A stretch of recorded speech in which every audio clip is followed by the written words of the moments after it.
বন্ধুরা, একদিকে পূর্ব পাকিস্তানের ঘরের ভেতরে চলছে ভারত বয়কটের ডাক জোরে সোরে, তো অপরদিকে পূর্ব পাকিস্তানে ইসলাম প্রোডাক্ট গ্রহণকারী টুপিদারি পরিহিত জঙ্গি ব্যক্তিগুলো তারা একদিকে জঙ্গি প্রোডাকশনের সঙ্গে যুক্ত হতে ব্যস্ত।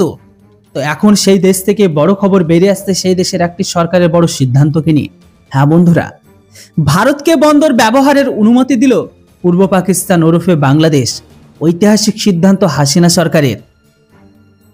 এই সিদ্ধান্তের ফলে বদলে যাবে ভারতের উত্তর পূর্বাঞ্চলের অর্থনীতি। হ্যাঁ বন্ধুরা, ভারতীয়দের বন্দর ব্যবহারের অনুমতি দিয়ে দিল পূর্ব পাকিস্তানের সরকার।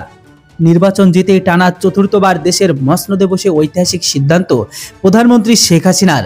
ভারতের উত্তর ও পূর্বাঞ্চলের রাজ্যগুলোতে পণ্য পাঠাতে চট্টগ্রাম সমুদ্র বন্দরটি ব্যবহারের অনুমতি চেয়েছিল ভারত। এবার সেই আবেদনেই সাড়া দিয়ে প্রথমবারের মতো ভারতকে চট্টগ্রাম ও মোংলা বন্দর ব্যবহারের অনুমতি দিল ঢাকা। মঙ্গলবার মুম্বাই ইন্ডিয়ান ইনস্টিটিউট অফ ম্যানেজমেন্টের অর্থাৎ IIM শিক্ষার্থীদের নিয়ে আয়োজিত এক অনুষ্ঠানে যোগ দিয়েছিল এস জয়শঙ্কর। সেখানে বিদেশমন্ত্রী বাংলাদেশের সঙ্গে ভারতের সড়কপথ যোগাযোগের কথা উল্লেখ করেন। তিনি বলেন, বাংলাদেশের সঙ্গে ভারতের রেল ও বাসের মাধ্যমে যোগাযোগ রয়েছে। এই প্রথমবার সে দেশের ভিতর দিয়ে ভারতীয়দের যাতায়াত বাংলাদেশের বন্দর ব্যবহারের অনুমতি দেওয়া হয়েছে। আর একটি বড় প্রভাব পড়বে ভারত উত্তর পূর্বাঞ্চলে। পূর্ব পাকিস্তান ওরফে বাংলাদেশের এই অনুমতি না দিলে উত্তর পূর্বাঞ্চলে মানুষকে শিলিগুড়ি তারপর ভারতের পূর্বাঞ্চলে বন্দরগুলোতে যেতে হতো। তারা এখন চট্টগ্রাম ও মোংলা বন্দরকে ব্যবহার করতে পারবেন। এর ফলে ভারতের উত্তর পূর্বাঞ্চলে অর্থনীতি বদলে যাবে বলে মন্তব্য করেন তিনি। উল্লেখযোগ্য এটাই, উত্তর পূর্বাঞ্চলের রাজ্যগুলোর সঙ্গে ব্যবসা বাণিজ্যিক সুবিধা নিশ্চিতের পাশাপাশি অর্থনীতি শক্তিশালী করতে চায় ভারতের কেন্দ্রীয় সরকার। গত বছরে ইন্ডিয়ান চেম্বার অফ কমার্সের বার্ষিক অধিবেশনে চট্টগ্রাম বন্দর ব্যবহারের বিষয়টি তুলে ধরা হয়েছিল।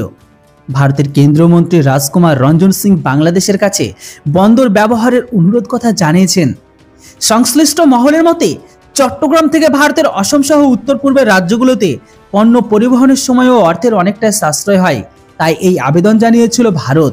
কিন্তু এখন বাংলাদেশের সরকারের এই সিদ্ধান্তে চরমভাবে ক্ষেপে উঠেছে ইসলাম প্রোডাক্ট গ্রহণকারী টুপিদারি পরিহিত জঙ্গি ব্যক্তিগুলো, আর বিশেষ করে যারা অ্যান্টি ইন্ডিয়া আর যারা সম্পূর্ণ পাকিস্তানি সাপোর্টার আছে তারা। বলতে পারেন 70 থেকে 80% এই দলেই পড়ে। বাকিটা আপনারা বুঝেই গেছেন যে সেই দেশের বিরোধের পরিমাণটা কত হতে পারে।